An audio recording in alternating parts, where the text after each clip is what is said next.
네, 여러분 안녕하십니까? 皆さんおはようございます。 이 건물이 원으로 돼 있더라고요. この建物少し丸い感じで、なってますね。この会場。 우리들의 마음이 하나 되라고 그렇게 하신 것 같습니다. 私たちの心を一つにさせてくださるために、ねこのような丸い会場を与えてくださったのかなと思います。 네, 여러분 우리 마음이 하나 된 것 같죠? 皆さん心が一つになったと思われますか？ 네, 부부간에도 하나 되는 것 같죠? 夫婦の間も一つになった感じいたしますでしょうか？ 네.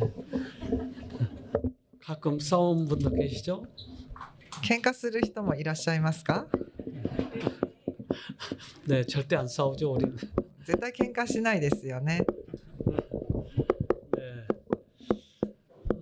이틀 동안 우리 이제 큰 원칙을 살펴봤습니다. この2日にかけてこの大きな原則について考える時間となりました。 이 병의 참 원인과 회복의 방법에 대해서 살펴보았습니다. 病気の原因、そして真の癒しについても考える時間となりました。 그래서 우리는 예수님 없이는 회복할 수가 없죠. 私たちイエス様以外回復する道はありません。 오늘은 이 마음의 병, 이 정신의 병, 이 병을 어떻게 치료할 것인가에 대해서 살펴보도록 하겠습니다. 今日は心の病気、そして精神的な問題がどのように癒されるのかについてお話ししたいと思います。 이 마음의 병은 여자가 많을까요? 남자가 많을까요? この心の病気は女性の方が多いでしょうか、それとも男性の方が多いでしょうか？ 조세? 단세? 네. 그런데 실제적으로는 여자분이 훨씬 많아요. 実際には女性の方が多いそうです。 네. 아마 여자들이 죄가 많아서 그런 것 같아요. 多分女性の方が罪深いからかもしれません。 네, 네. 이거 믿으면 안 됩니다. でも本当じゃないから信じないでくださいね。 그런데 이 병을 어떻게 치료할 것인가 하는 거죠. ではこのような心の病気をどのように癒されるのでしょうか？ 근데 일본과 한국이 이 병이 많아요. 日本と韓国、特にこのような心の病気が多く見られます。 그래서 그 OECD국에서 우리나라가 최고인 것 같아요. OECD 国家の中で韓国がダントツ1位でした。この心の病気、うつ。 어쩌면 경제가 급속히 발달하면 이 문화나 여러 그런 그 환경들이 급작히 변하니까 충격을 받은 거 아닌가 이렇게도 생각이 돼요. 経済が急速に成長したので、その環境の変化、いろんなものの変化に対応しきれず、このような心の病気が多く見られるのではないかなと思います。 그래서 한국에서 이 각 연령별로 가장 많은 병이 무엇인지를 통계를 매봤어요. 韓国で年代別、どのような病が一番多く見られるのか調査しました。 그랬더니 이렇게 발표가 됐어요. 즉 70대는 뇌졸중, 50대, 60대는 암 이렇게 쭉 발표가 됐어요. 70代は脳卒中、50代、60代はがんが多く見られる。このような発表になりました。結果になりました。 근데 20대는 우울증과 신경정신질환이었어요. でも20代に多く見られたのはうつ病、そして精神疾患の病気でした。 즉 10대, 20대들이 요즘에 이 마음의 병이 많다는 얘기예요. 10代、20代にこの心の病気が多く見られるとも言えます。 그래서 사회적으로 큰 문제가 되고 있습니다. 社会的に大きな問題となっています。 네. 근데 이제 그러면 이 마음의 병 중에 조현병이 있는데 이 조현병의 증상이 무엇인지 살펴보았습니다. 心の病気の一つとして統合失調症がありますけれども、統合失調症はどういった症状があるのか見たいと思います。 네, 조현병의 환청, 환각, 감정 표현 무뎌짐 이런 증상들이 있어요. いろんな症状があります。感覚が鈍くなり、幻聴、幻覚、集中力の低下、こういった症状が統合失調症の症状として見られます。 그래서 이러한 증상이 있으면 내가 조현병에 가까워질 수 있다라고 느끼면 될 것 같아요. なので、こういった症状がもしあるのであれば、統合失調症になる可能性があるかもしれない、というふうに理解もできます。 좀 더 자세히 그 영상으로 좀 보도록 하겠습니다. もう少し具体的に動画を見たいと思います。ではここでちょっと統合失調症の症状について説明しましょう。実際にそんなことはないのに、誰かが自分を罵倒したり悪口を言ったり、何かが見えるとか周りの人が自分のことを噂しているという考えにとらわれることもあります。また外見に無関心となり、無表情、無口、外部と断絶した姿を呈することもあります。これを初期、急性期、慢性期、症状に分けると次のようになります。まず初期は疑念が多くなり、錯視や錯覚をすることが多くなります。憂鬱、不安、緊張、怒りやすく、不眠や食欲低下の症状も現れます。また集中力や記憶力が低下し、対人関係を嫌がるようになります。第2の急性期には幻覚や妄想、それによる攻撃的な言動や理解できない奇妙な言動、自分だけの考えに没頭する様子を見せます。最後に統合失調症が慢性化した場合は、あらゆることに興味や意欲がなく、感情表現もなくなり、対人関係や社会活動もせず、家だけで孤立して過ごします。 그래서 이러한 증상을 보면 내가 어떠한 상태로 와 있는지를 우리가 알 수가 있는 것이죠. このような症状を見て自分のこと、自分はどのような状態なのか把握することができます。 그러면 우리들의 마음이 이 뇌 속에 들어 있는데요. 私たちの心は脳にありますけれども、 요즘 과학자들이 이 마음을 많이 연구하고 있어요. 今日の科学者たちはこの心についてたくさん研究をしています。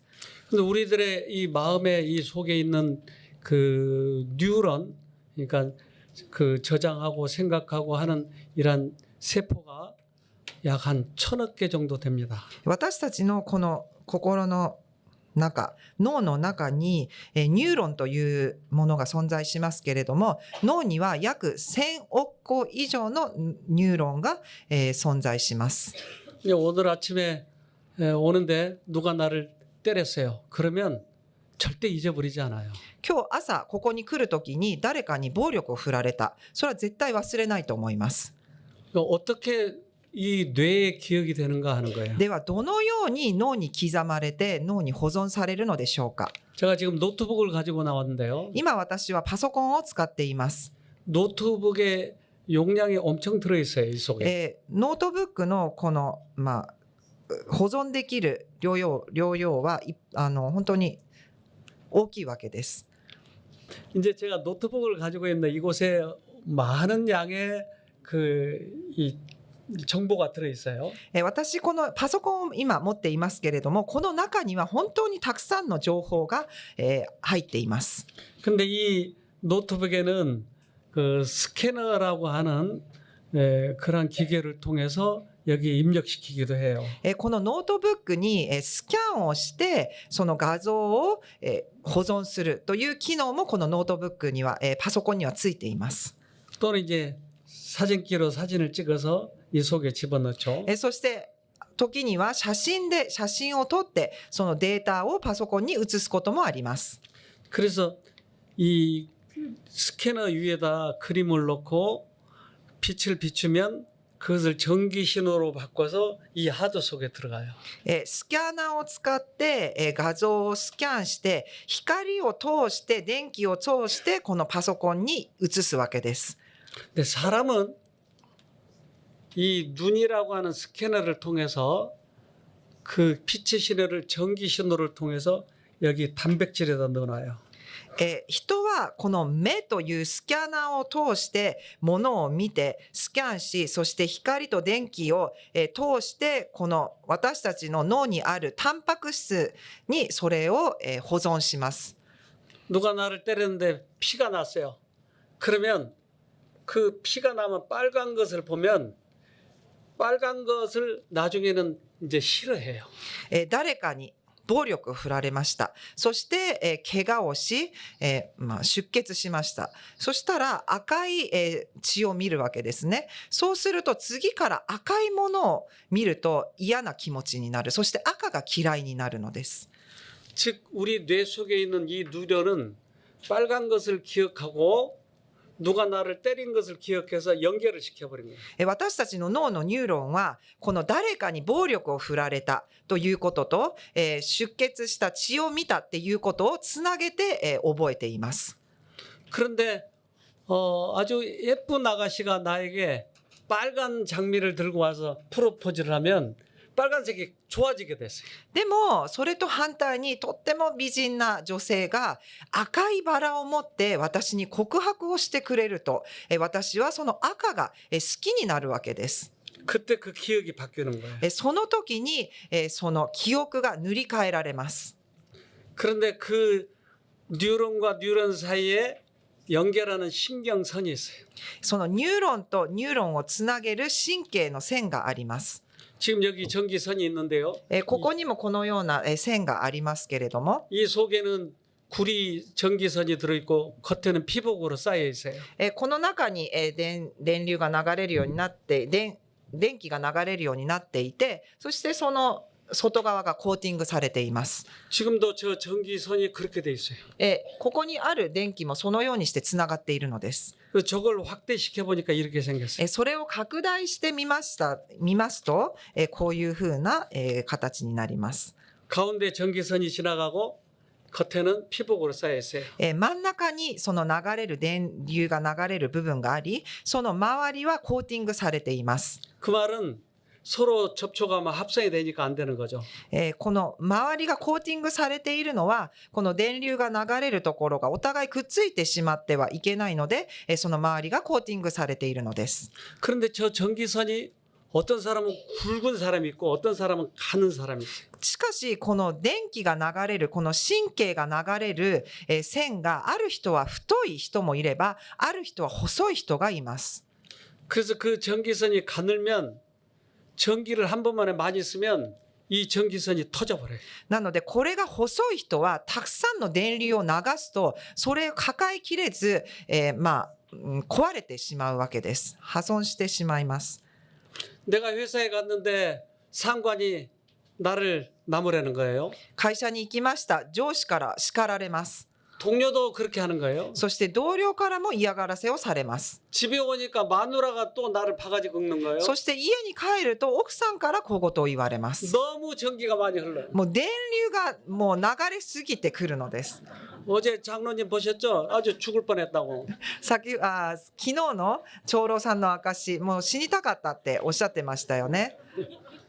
그러면 갑자기 쓰러지는 거예요. そうすると時には倒れたり意識を失ったりすることもあります。 이런 상태를 과학자들은 신경증이라고 해요. こういった症状を神経症と言います。 근데 그 상태가 지나면은 다시 괜찮아져요. でもその、辛い時が過ぎると、回復するわけです。 근데 정신병에 있어서 조현병은 좋아지지 않아요. しかしこの精神疾患のうちのこの統合失調症はなかなか回復ができません。 그래서 과학자들은 이렇게 얘기해요. 科学者たちはこのように言っています。 精神病は大きく精神病と神経症の2つに分けられるが、そのうち神経症的な症状を述べる。神経症は現実判断力に大きな問題はなく、正常な社会生活を維持することに大きな問題はないが、中枢神経や神経伝達物質などの障害でさまざまな主観的な不快感を感じたり、感情調節、衝動調節が難しく、容易に不安になる精神病群を指す。 신경증과 정신병은 다르죠. 精神症と精神病はなので違います。 어떤 사람이 그러면 이 신경선이 가늘게 낮아 있는가 하는 거예요. ではどういった人はこの神経のこの線が細いのでしょうか。 그래서 사람을 가지고 실험할 수는 없고 쥐를 가지고 실험했어요. 人を使って実験することはできませんので、ネズミを使って実験をしました。 즉 쥐의 새끼를 한쪽은 새끼를 따로 분리시켜 놓고 한쪽은 어미에게 붙여놨어요.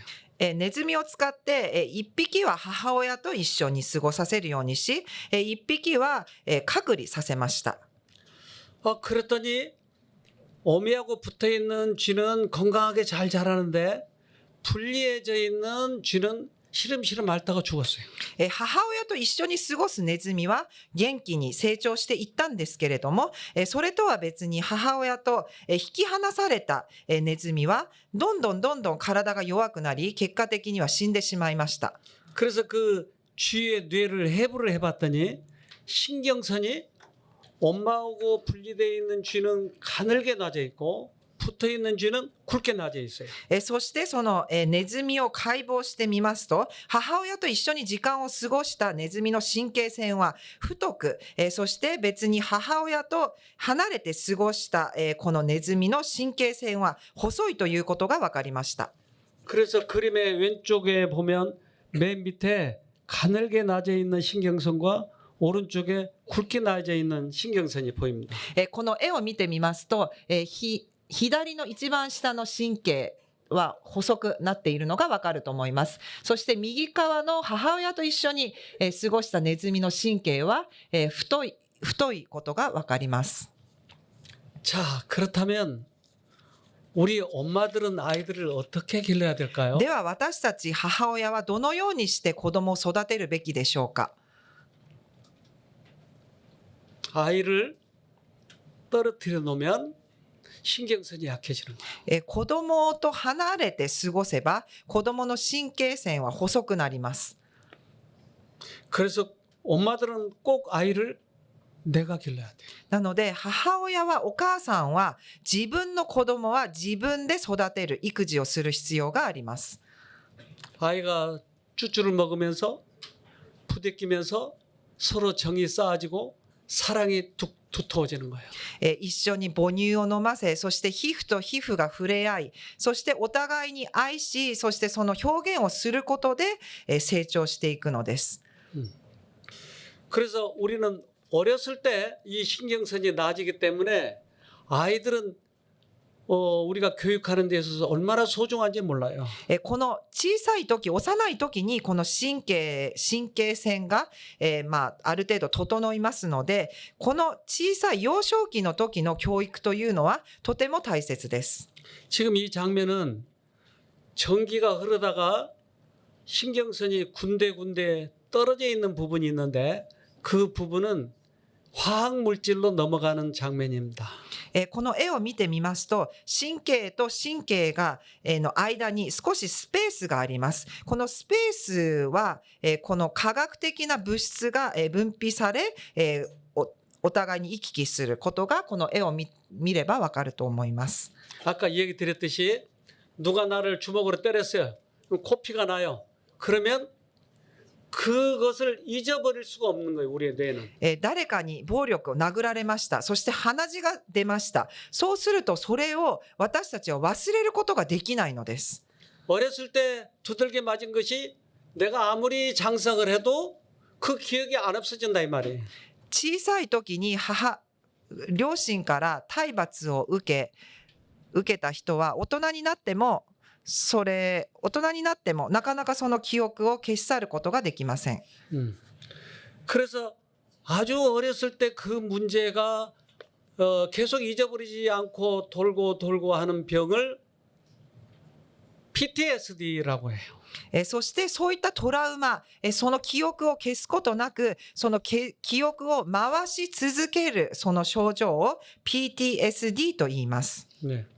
그래서 어떤 사람은 내 돈 떼먹은 놈, 어떤 사람은 나 총각 때 나를 발로 차고 간 여자 이거 안 잊어버리고 있는 거예요. ある人はこの人に詐欺を受けた。この人は私にこういったことをしたと言って忘れずにずっと覚えているのです。 즉 우리 뇌 속에는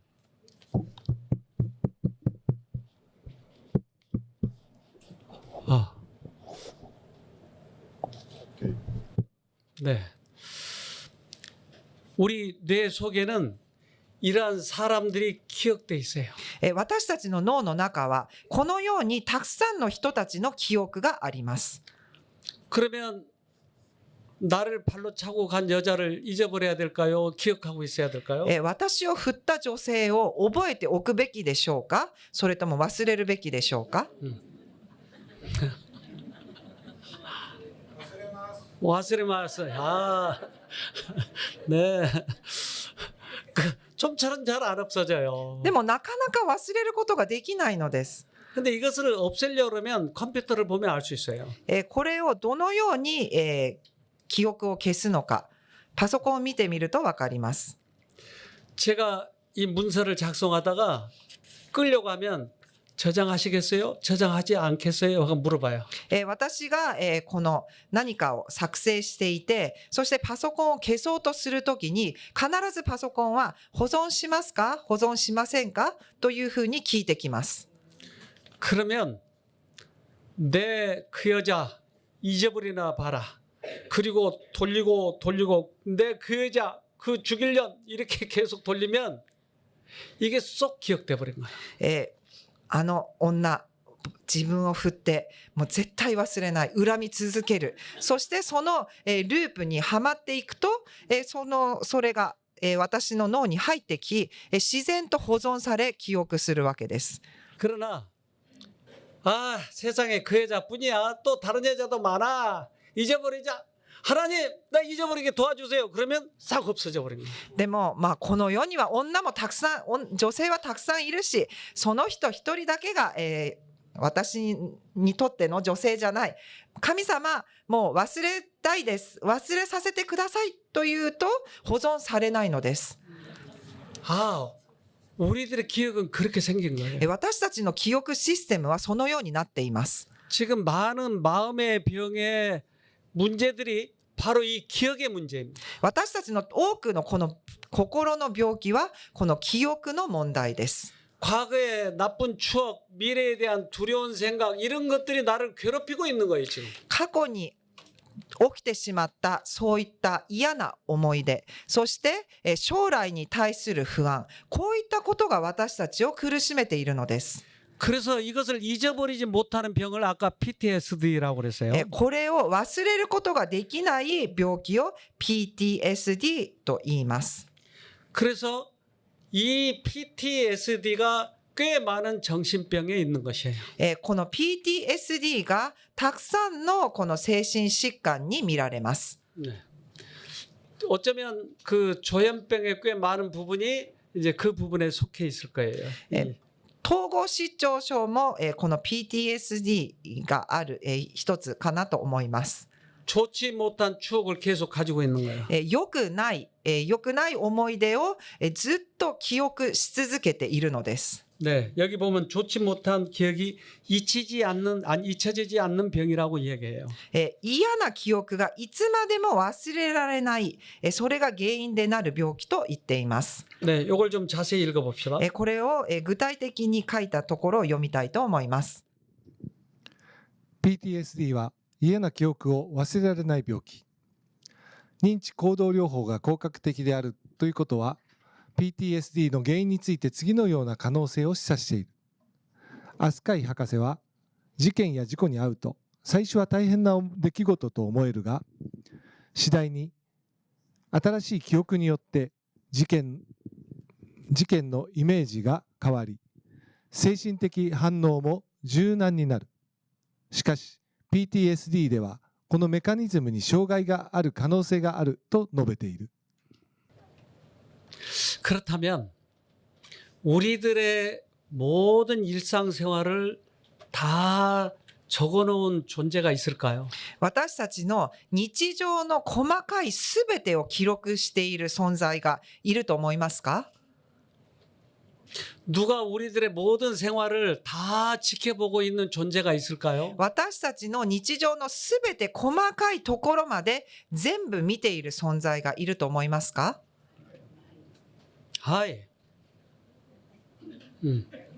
あります。사단이에요. サタンです。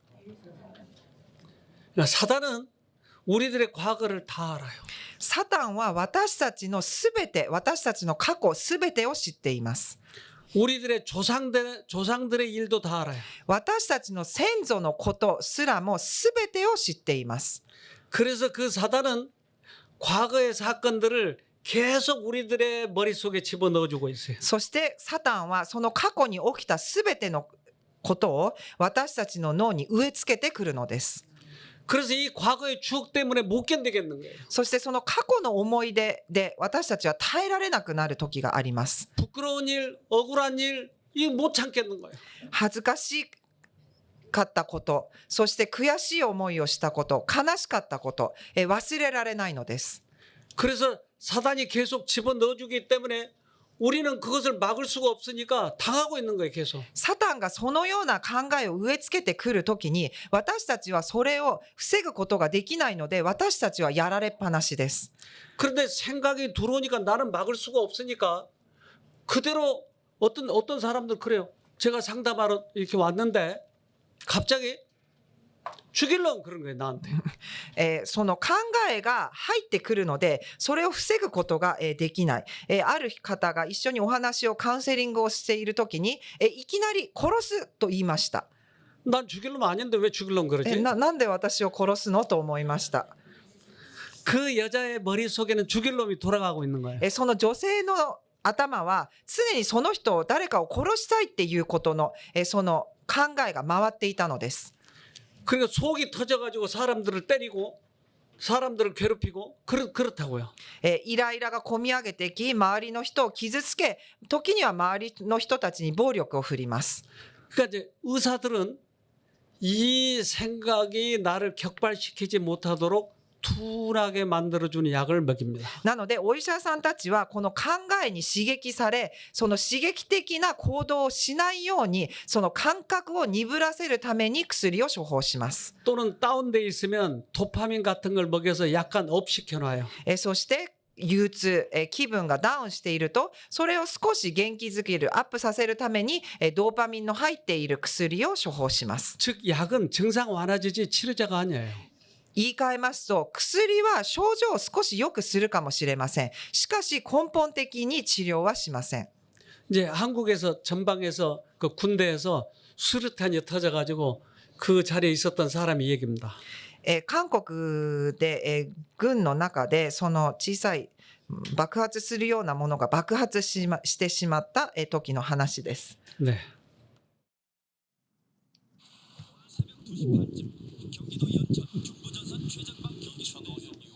(2005年6月) 悲劇的な事件が起こりました。2005年6月、紙幣が同じ内務班にいた仲間に銃を乱射し、当時同じ内務班にいたシン・デジュンさんは劇的に生き残りました。内務室に銃乱射するシーンや、周りの仲間が死んでいること、その他諸々のことを覚えています。 기타 등등 그때 일어났던 일을 다 기억하고 있습니다. その時のショックはシン・デジュンさんをずっと苦しめました。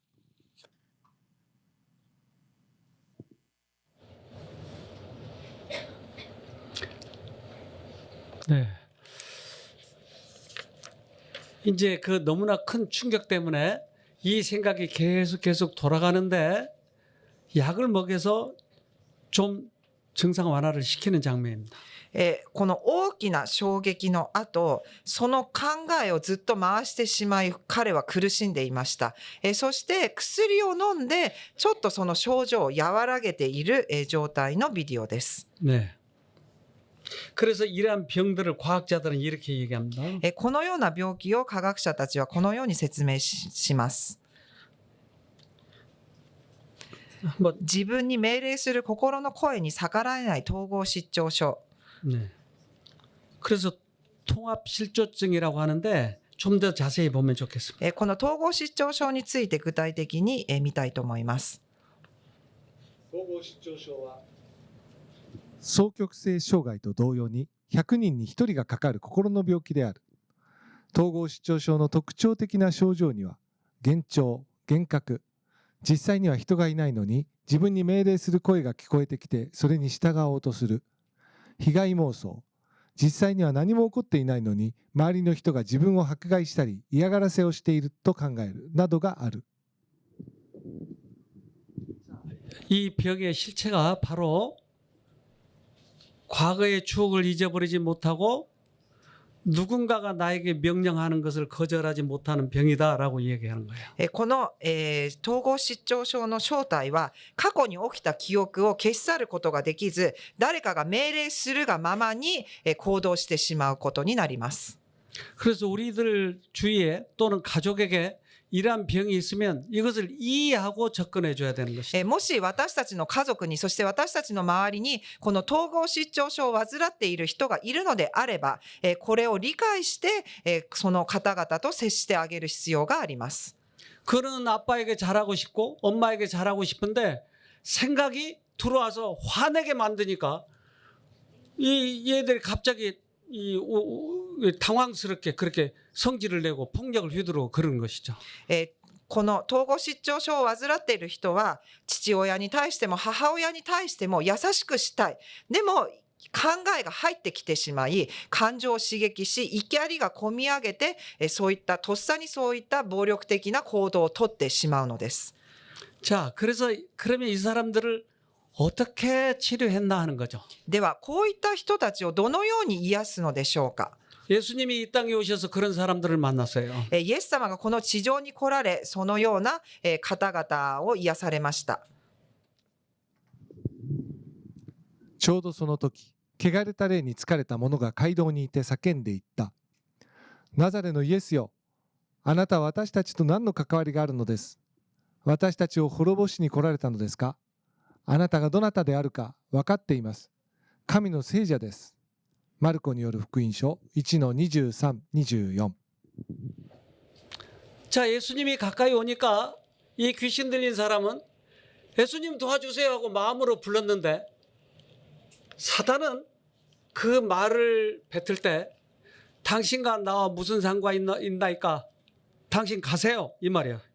イエス様がこの地上に来られ、そしてこの悪霊に取り憑かれた人たちのところに行った時に、この人たちは心の底からイエス様助けてくださいとこう言いたかったのです。そしてそのように言いました。しかしサタンが彼らの心を支配し、彼らの実際の口からはあなたと私と何の関係があるのですかというふうな言葉を発しました。 마음속으로는 엄마 아빠가 좋은데 입으로는 엄마 아빠를 욕해버리는 거예요. 心の中では父親、母親を愛しているにもかかわらず、口からは罵るような、傷つけるような言葉を出してしまうのです。 우리 쉼터는 이런 사람들이 자주 오는 거예요. セロナムにはこういった病を持っている方々がたくさんいらっしゃいます。 근데 같이 성질내면 같이 문제가 생기는 거예요. でも一緒に私も感情的になって対応すると問題がもっと大きくなります。 아, 사단에게 붙잡혀서 저런 말을 하는구나 라고 이해하는 거예요. サタンに心が支配されてああいう言葉を言っているんだなと理解してあげるのです。 네. 이 일본에는 NHK가 방송국이 있죠. 日本には NHK があります 또 ね。 있어요? 다른 뭐가 있죠? TV、日本テレビ。 니온 TV, 니온 TV. 이 테레비가 2개 있어요. 방송국이. もっとチャンネルありますけれども、NHK と日本テレビの放送局があります。 근데 NH는 뉴스를 해요. NHK は主にニュースを流します。 근데 니온 테레비는 연속극을 해요. 日本テレビはドラマとかそういったものを放送します。 우리들의 마음은 TV예요. 私たちの心はテレビのようなものです。 그래서 방송국에서 보내는 대로 내가 채널을 맞추면 그 채널을 방송이 내 이 머리에서 나타나요. その放送局が流すものを私たちがどっちのチャンネルに合わせるかでどの番組を見るか私たちは決めることができます。 우리들의 TV는 2개밖에 없어요. 채널이. しかし私たちに流れてくるチャンネルは2つしかありません。 지금 사단이 넣어주는 과거의 생각이 계속 나를 괴롭힐 때 채널만 바꾸면 되는 거예요. サタンが流してくる私たちの過去の嫌な思い出を流してくるときに私たちはただチャンネルだけを変えればいいのです。 공황장애, 조현병, 우울증 지금 이분들은 이것만 하면 되는 거예요. パニック障害、うつ、そういったいろんな症状を持っている方々はこれをすればいいのです。 그래서 성경에는 2가지 방송이 있다고 얘기하는 거예요. 聖書には2つの放送があると言っています。 あなた方は知らないのか。あなた方自身が誰かのしもべになって服従するなら、あなた方は自分の服従するそのもののしもべであって、死に至る罪のしもべともなり、あるいは義に至る従順のしもべともなるのである。ローマ人への手紙 6-16。 그래서 죄종이 되든지 또는 의의 종이 되든지 채널이 2개가 있다라고 얘기해요. 罪の奴隷になるのか、それとも義のしもべになるのか、この2つの選択肢が私たちにはあります。 그래서 그러한 잡념이 들어오고 과거의 추억이 나를 괴롭힐 때 단호하게 예수님을 불러서 채널만 바꾸면 우리는 이길 수 있다고 하는 거예요. そういった雑念が入ってき、過去の記憶が私たちを苦しめるとき、私たちは心を決め、決心し、チャンネルを変えるのです。 그래서 옛날 전쟁할 때는 이 성 위에다 불화살을 쏘는 거예요. 昔戦争をするときは、火がついた槍をお互いに、投げ合いました。 그러면 불화살이 떨어지면 물을 갖다 확 부으면 다 꺼져야 하는 거예요. この火がついた槍が入ってきたときにすぐそれに対応し水をかければ火はすぐに消えます。 그러면 놔두면 이게 다 마을이 타버린 거예요. でもそのままにしておけば村全体が焼けてしまうのです。 사단은 불화살을 우리 머리에 쏘는 거예요. サタンは常に私たちにこの火のついた槍を投げてきます。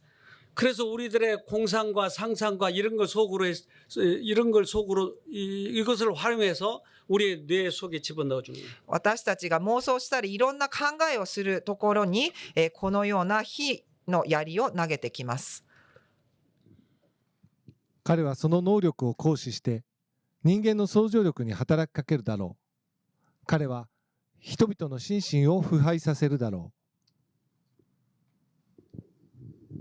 그런데 하나님 불러가지고 꺼버리면 초전박살하면 불이 일어나지 않아요. しかしこういった時に神様を呼びこの火がついた瞬間にその火を消せば他のものが燃えずに済むのです。 그런데 그 사건을 생각을 넣어주는 것을 계속 돌리고 죽일 놈 그놈 내가 그냥 두나 보자 반드시 보복을 갈 거야 이렇게 돌리면 우리 머리가 타버린 거야. しかしその考えが入ってきた時にそれをどんどん回しあの人が憎いあの人が私にこんなことをしたあの人に復讐してやろうという考えをずっと回していれば私たちの脳はそれに支配され私たちの脳は焼き疲れてしまいます。 그래서 생각이 들어오는 것을 어떻게 우리가 이 처리하느냐에 따라서 이 병이 회복되느냐 악화되느냐를 결론 져요. この考えが入ってきた時にその考えをどのように処理するかによってこの病気が回復するのかそれともこの病気が悪化するのか決めることができます。 성경은 이렇게 얘기합니다. 聖書にはこのように書かれています。 その上に信仰の盾を手に取りなさい。それをもって悪しき者の放つ火の矢を消すことができるであろう。エペソ 6-16。 믿음의 방패로 하나님 막아주세요. 그러면 불화살을 막을 수 있다고 하는 거예요. 信仰の盾で神様ここから私を守ってくださいと言った時に神様が守ってくださいます。 그래서 이 선택은 내가 하는 거예요. 내가. しかしこの選択は私がするのです。 이 생각을 돌리든지 하나님을 불러서 끄든지 내가 선택하는 거예요. この考えのループを回すのか、それともそれを神様を呼び求め、神様に助けていただき、その考えを断ち切るのか、それは私たちの選択です。 이렇게 해서 많은 사람들이 예수님이 오셨을 때 회복됐어요. このようにしてたくさんの人たちがイエス様がいらっしゃった時に回復しました。 늑대와 개가 있어요. 狼と犬がいます。 99. 몇 %는 거의 똑같아요. 유전자가. 遺伝子が 99% はほとんど一緒です。 근데 0.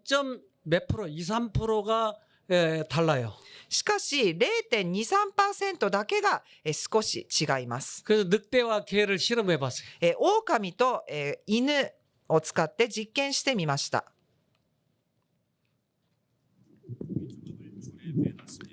肉片を紐につないでおきました。肉を食べるには、狼はこの紐を引っ張らなければなりません。これは簡単にできました。次に犬で同じ実験をします。狼と同様に犬も結ばれていない紐を引っ張って簡単に肉を食べました。狼の檻では研究者が紐を固定して引けないようにしました。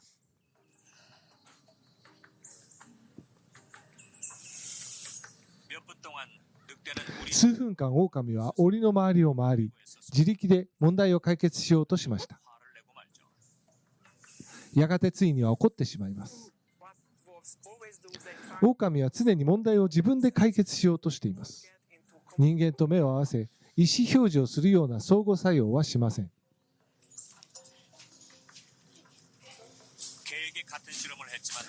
犬で同じ実験をしましたが、結果は違いました。簡単に肉を食べられないと分かると、犬はあっさり諦めます。そして人間に助けを求めるのです。狼と比べると、犬には隠れた利点があります。犬は学ぶのが上手で、単に学習するだけではなく、コミュニケーションで人間の指示を活用します。 저 표정을 보면 뭘 원하는지 알겠죠? あの表情を見れば何を望んでいるのか皆さんも分かりますよね。 여러분은 늑대과에 속합니까? 개과에 속합니까? 皆様は狼派ですか、それとも犬派ですか。 스스로 풀려고 합니까? 아니면 하나님께 구합니까? 自分で何とか解決しようとしますか、それとも神様に助けを求めますか。 우리 인간은 사단을 이길 수 없어요. 私たち人間はサタンに勝つことはできません。 그래서 나는 사단을 이길 수 있다고, 이 생각을 이길 수 있다고, 내 정신병에서 빠져나갈 수 있다고 자부하면 반드시 넘어집니다. 私はサタンに勝てる、私はこの精神疾患から回復することができる、この考えから抜け出すことができると思ってしまっては失敗します。 우리는 하나님의 도움을 구해야 돼요. 私たちは神様の助けを求める必要があります。 바로 믿음은 그럴 때 나타나는 거예요. 信仰はその世のような時に活用するのです。 私たちはサタンの支配から自ら逃れる力がないことは事実です。しかし、罪から解放されることを望み、その必要性を強く感じ、自分よりも高い力を求めるとき、魂の力には聖霊の聖なる力が注ぎ込まれ、神の御心を成し遂げる意志の支配を受けるのです。 이거 마음에 병 있는 분 이거 찍어 놓으세요. 心の病を患っている方々、これ写真撮っておいてください。 이게 해결책이에요. これが解決策です。 이렇게 하면 많은 사람들이 회복했다니까요. こうすることでたくさんの方々が癒されました。 그래서 지금 그 많은 사람들이 왔지만 이분들이 꽤 많은 사람들이 회복이 되어서 나갔어요. セロナムに本当にたくさんの方々が来ましたけれども、本当にたくさんの方々が回復して家に帰られました。 즉 우리는 할 수 없다고 인정을 하고 하나님을 불렀을 때 하나님께서 실제적으로 우리 이 영 속에 능력을 주셔요. 私たち自分ではできないということを認め、神様に助けを求めた時に、実際に神様が私たちに力を与えてくださいます。 그래서 예수님께서는 이 땅에 오셔서 귀신 들린 자를 고치신 거예요. そしてイエス様はこの地上に来られ、悪霊に取りつかれた人々を癒されました。 근데 우리는 사단을 이길 수 없지만 예수님을 선택할 수는 있는 거예요. 私たちはサタンに打ち勝つことはできませんけれども、イエス様を選ぶこと、イエス様を選択することはできます。 우리에게 자유의지가 있다니까요. 私たちには自由意志が与えられています。 人は皆どんな力によって支配されようと自由である。キリストのうちに救いを見出すことができないほどどん底まで堕落した者はなく、またそれほど悪い人間はいない。悪鬼に疲れたあの男は祈りの代わりにサタンの言葉しか喋ることができなかった。それでも彼の心の中にある無言の訴えは聞かれた。困っている魂の叫びはたとえそれが言葉にならなくても決して見過ごされることはない。 그래서 각 사람은 선택할 자유가 있기 때문에 오늘 여러분들이 선택할 수 있다고 하는 거예요. 一人一人にこの自由意志が与えられ、そしてそれを自由に選択することが与えられています。なので皆さん今日その選択を活用することができます。 말로 하지 않아도 마음속으로 불러도 하나님께 들려져요. 声に出して言わなかったとしても、心から助けを求めた時に神様はそれを聞いてくださいます。 이건 정신병뿐만 아니고 다른 많은 병도 이렇게 해서 회복될 수 있어요. これは精神疾患だけではなく、他の病気すらもこれで癒されることができるのです。 그래서 오늘 우리가 다시 시작해 보는 거예요. 今日新しく始めたいと思います。 그래서 양쪽에 소리가 들릴 거예요. 사단도 소리를 할 거고 하나님께서도 말씀하실 거고. 両方から声が聞こえると思います。サタンの声、そして神様の声。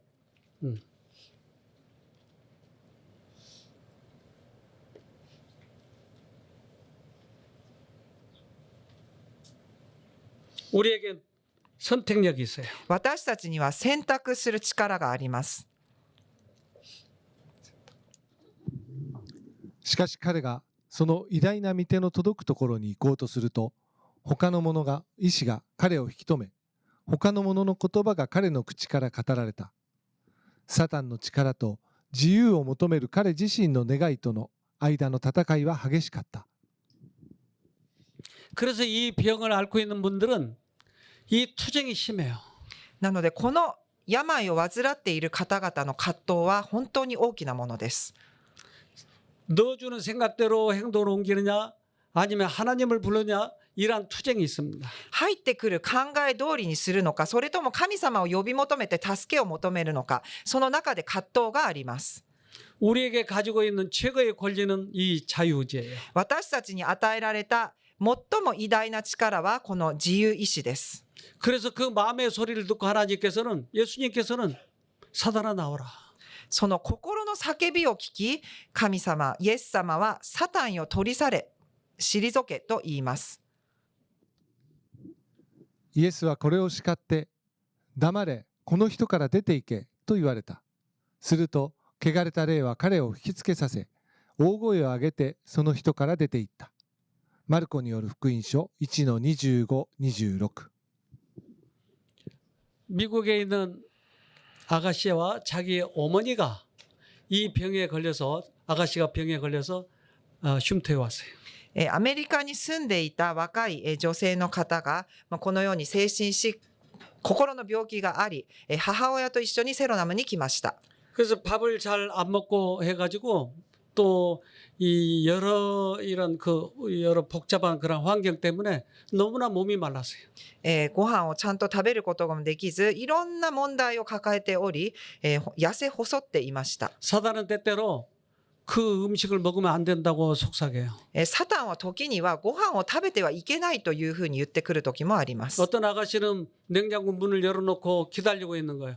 왜? 사단은 그 음식 속에 독이 들었다고 얘기하는 거예요. ある人は冷蔵庫を開けて食べツに立っています。なぜならサタンがその食べ物の中には毒が入っているよという考えを植え付けてくるからです。 어떤 사단은 많이 먹으라고 얘기하는 거예요. あるサタンはもっと食べろと言ってきます。 그런데 이 아가씨는 너무나 많이 못 먹어서 몸이 많이 말랐어요. この彼女は食べることができず痩せ細っていました。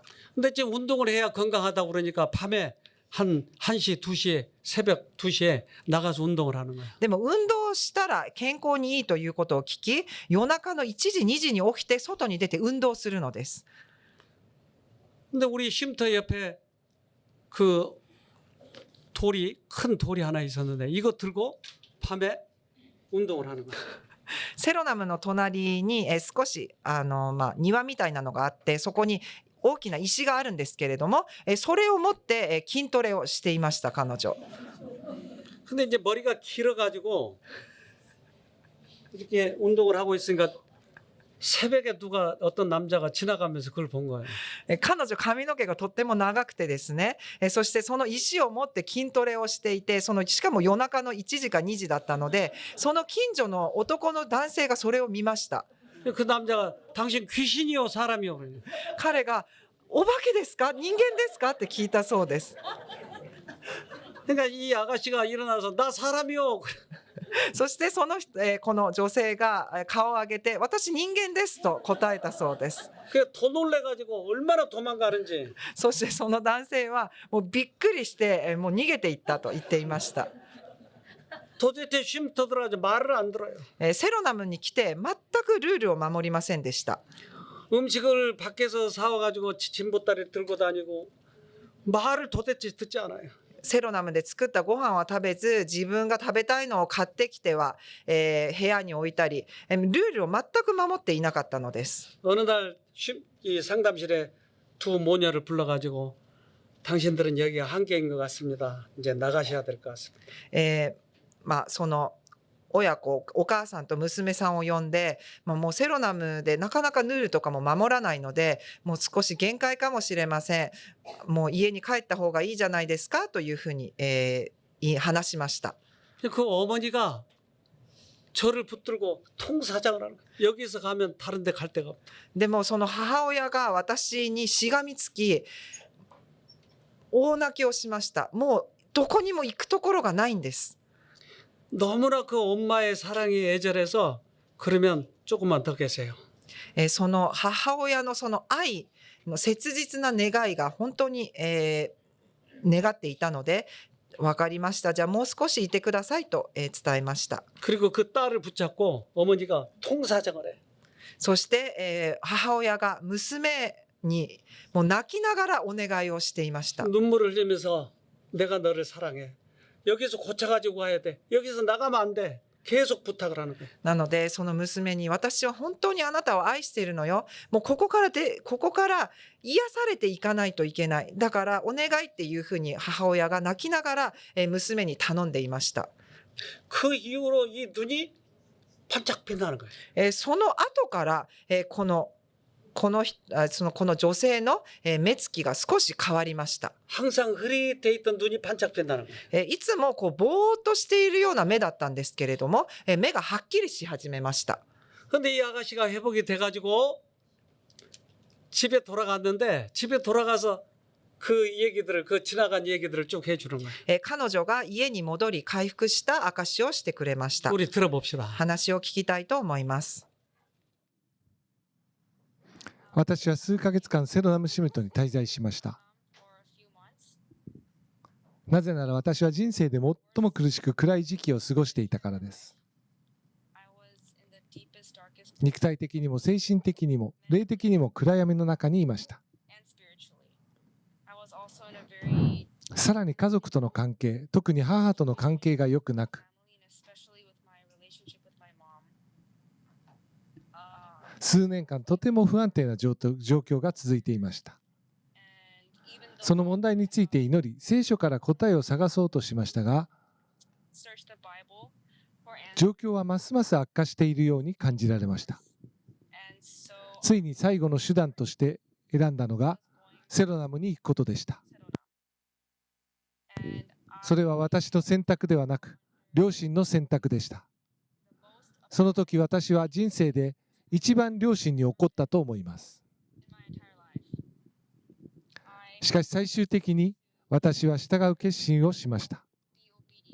その時からセロナムで教えられた通り、思いを断ち切る練習を始めました。それは本当に難しいことでした。なぜなら、母の顔を見るだけで多くの思いが押し寄せ、その時私は自分の思いと激しく戦わなければなりませんでした。大きな助けになったのは他のことを考えることでした。他の人のことを考え、周りの人々と話し、ボランティアの方々と交わり、お手伝いなどをするのが私には大きな助けになりました。そうして少しずつ一つの思いが消え、また一つの思いが消えていきました。そして少しずつ私の中にイエス様を思う余裕が現れました。院長先生の語られる御言葉や他の人の証しも素直に受け入れられるようになりました。やがて心が変わり始め、思いも変えられていきました。特に母との関係は時間が経つにつれ自然に霊的により肯定的に変わっていきました。それは本当に想像すらしていなかったことでした。私はセロナムで学んだ原則を日常の中でそのまま実践しました。とても単純にイエス様の皆を呼び、神様に条件をつけず、口を言わず、ただ信じて起き上がりました。私の人生はすでにイエス様の御手の中にある。何が起こってもイエス様が守ってくださると信じました。すべてがより良い方向に進むと信じました。ただ私がイエス様を信じるならば、環境が辛く感じるときには、ただイエス様を呼びました。単純にイエス様と呼び、心から信じました。すべてが結局善となり、私に益となりました。今では私と家族、両親との関係がセロナムに行った後、本当に大きく変わりました。その中心には共に呼び求める信仰、ただイエス様を呼び、条件なく信じる信仰があります。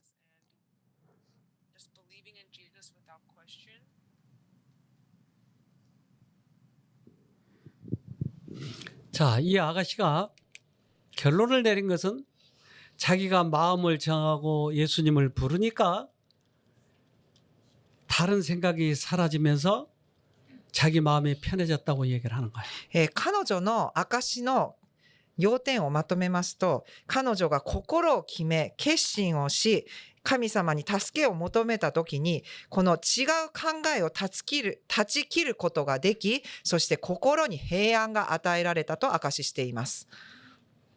어쩌면 이 오키나와의 사람들도 상처가 많을 거예요. 沖縄にいる方々もたくさんの傷を負っているのかもしれません。 근데 그 상처를 잊어버리지 못하도록 계속 누군가가 생각을 넣어줄 거예요. そしてその傷を、痛みを忘れさせないようと、サタンは考えを植え付けてくると思います。 그러나 그러한 사건들은 오키나와만 있는 게 아니에요. 많은 곳에 있는 거예요. 우크라이나도 있고 여러 곳에도 있는 거예요. 沖縄だけではなく世界どこでもいろんなことは起きています。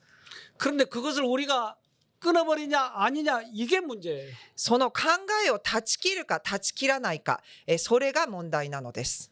그래서 오늘 그 생각을 끊으면 여러분 회복되는 거예요. その考えを断ち切った時に皆さんは回復をします。 그게 치열할 거예요.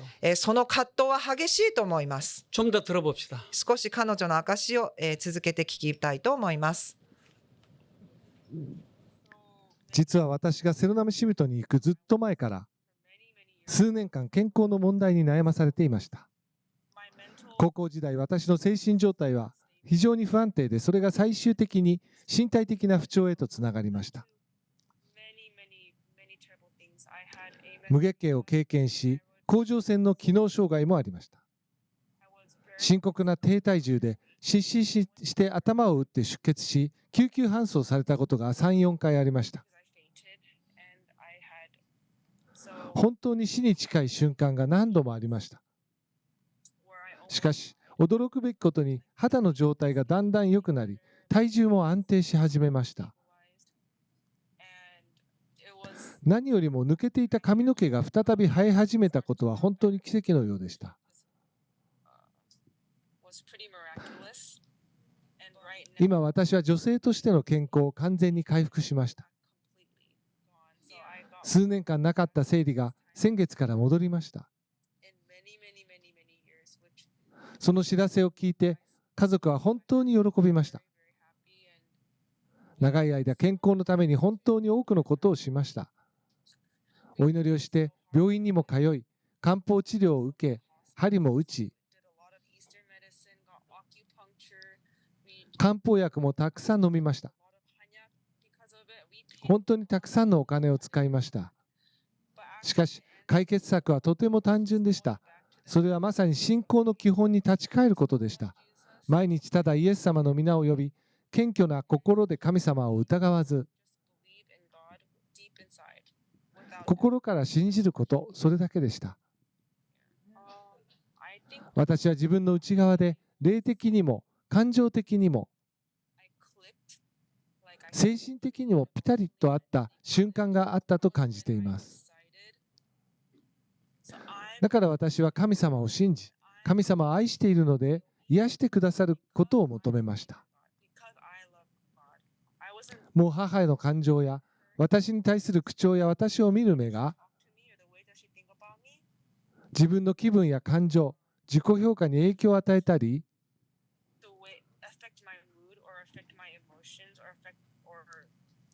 自尊心を下げるようにはさせません。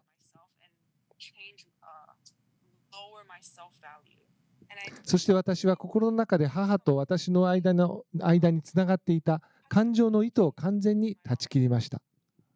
これから私たちがすべきことは思いを断ち切ることです。信仰を疑わないことです。神を疑わないことです。ただ単純に信じることです。 회복한 사람들의 얘기입니다. 回復した人の証です。 믿음의 기본으로 돌아가는 것입니다. 信仰の基礎に戻るというのです。 지금도 영적으로 백병전을 하고 있는 사람들이 있어요. 今も霊的に激しい戦いをしている人たちがたくさんいます。 그 사람들을 도와주실 것입니다. その人たちを神様は助けてくださいます。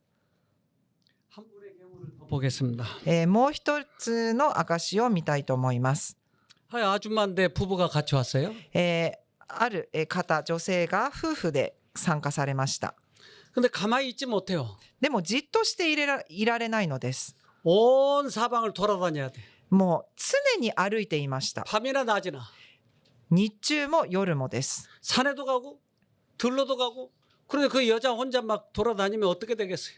もう山にも行けばどこにでも行くのです。女性一人がそうやって歩き回っているのです。 그래서 남편이 붙잡아요. 旦那さんがそしてその奥様を探して連れてきます。 어느 날 우리가 마음을 먹고 기도회를 시작했어요. ある日みんなで集まってお祈り会をしました。 교회에서 혹시 이런 일이 있으면 이 기도회를 하는 것이 아주 효과적입니다. 教会でもしこういうことがありましたらお祈り会をするのがとても良いです。 찬양하고 기도하고 찬양하고 기도하고 간증하고 이렇게 하는 거예요. 賛美をしお祈りをし、賛美をし、お祈りをし、また証しをし、このような流れでやります。 그래서 그 아주머니를 붙잡고 기도를 시작했어요. 彼女を座らせて一緒にお祈りを始めました。 장면을 좀 봅시다. その部分を少し見たいと思います。 소리를 좀.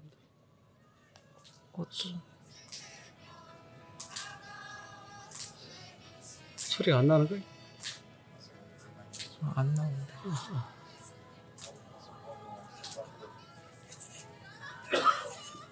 外に出ます。お願いします。出させてください。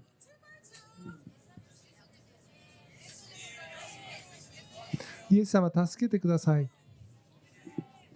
こうして勝つんです。ここで負けてはいけません。またイエス様を呼び求めてください。イエス様、イエス様、イエス様、勝利しないといけないんです。私たち祈りましょう。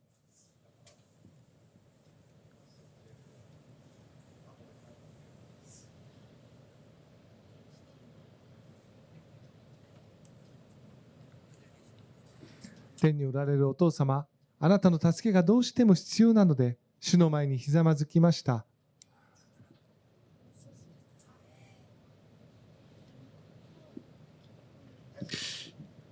찬양하고 기도하고 또 간증하고 이렇게 몇 번 반복하니까 수그러들었어요.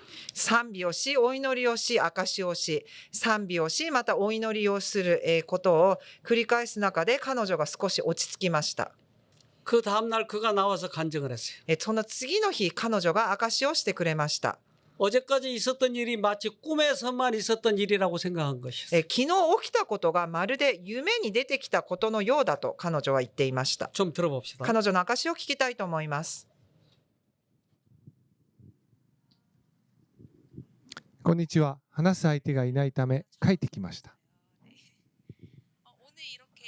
今日こんなにも健康になった姿で賛美もできるようにしてくださった神様に感謝します。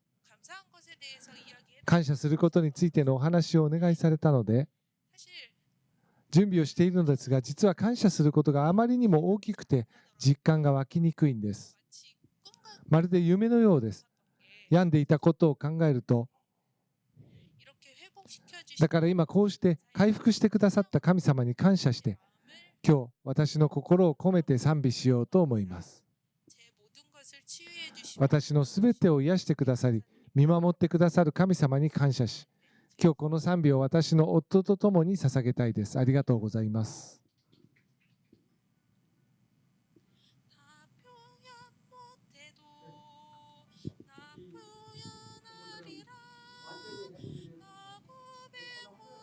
完全に回復し、家に帰られました。 지금도 하나님께서는 살아계셔서 이러한 사람들을 구원하십니다. 今も神様は生きておられ、このような病気の方々を癒されます。 우리들의 이 선택력, 자유지 이것을 꼭 활용해서 여러분도 승리하시기를 간절히 바랍니다. 私たちの持っているこの選択の力、そして自由意志を使い、皆さんも勝利することをお祈りしています。 네. 네.